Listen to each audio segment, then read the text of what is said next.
வணக்கம் மக்களே. அதாவது இன்றைக்கி வந்து பார்த்திங்கன்னா ஒரு முக்கியமான நிகழ்வு இன்றைக்கி என்னென்னு கேட்டிங்கன்னா, இன்றைக்கி வந்து இன்டர்நேஷ்னல் மென்ஸ் டே, அதாவது ஆண்களுக்கான தினம். வந்து நம்ம பொதுவாக வந்து பார்த்தீங்கன்னா உமன்ஸ் டேக்கு நம்ம வாட்ஸ்அப்பில் இருக்கட்டும் இல்லை மற்ற எல்லா இதுலேயுமே வந்து பார்த்திங்கன்னா நிறைய வந்து ஸ்டேட்டஸ் வைப்பாங்க, ட்ரெயின்லாம் விடுவாங்க, அந்த மாதிரிலாம் நிகழ்வு பார்ப்போம் நம்ம.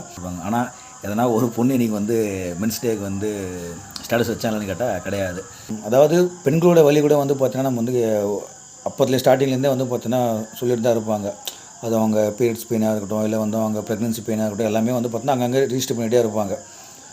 இந்த கஷ்டம் உனக்கு தெரியுமா, பெண்கள் இந்த கஷ்டம் உனக்கு தெரியுமா, இந்த மாதிரி கஷ்டம் நீ அனுபவிச்சிருக்கியா அப்படின்னு பெண்களோட வலியை வந்து எல்லாருக்குமே தெரியும். பட் அவங்க தப்பாக சொல்லலை, நிஜமாக வலி இருக்குது, அதை பற்றி நான் சொல்ல வரல. ஆனால் அதே மாதிரி ஆண்களுக்கும் சொல்லப்படாத வலிகள் நிறைய இருக்கும். எந்த ஆண்மகனுமே வந்து தன்னுடைய ஆசைகளும் வந்து வெளியே சொல்லிக்க மாட்டான், தன்னோட கஷ்டத்தையும் வெளியே சொல்லிக்க மாட்டான். கடைசி வரைக்கும் மனைவி மக்கள் அவங்களுக்காக மட்டுமே வாழ்ந்துட்டு இறந்து போயிடுவான்.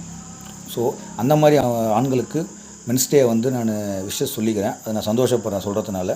ஸோ எல்லாேருக்கும் ஹாப்பி மென்ஸ் டே. மாதராய் பிறந்த மாதவம் செய்திடல் வேண்டும் அப்படின்ற மாதிரி ஆண்மகனாய் பிறக்க அறுதவம் செய்திடல் வேண்டும் அப்படின்னு சொல்லிக்கிறேன். நன்றி.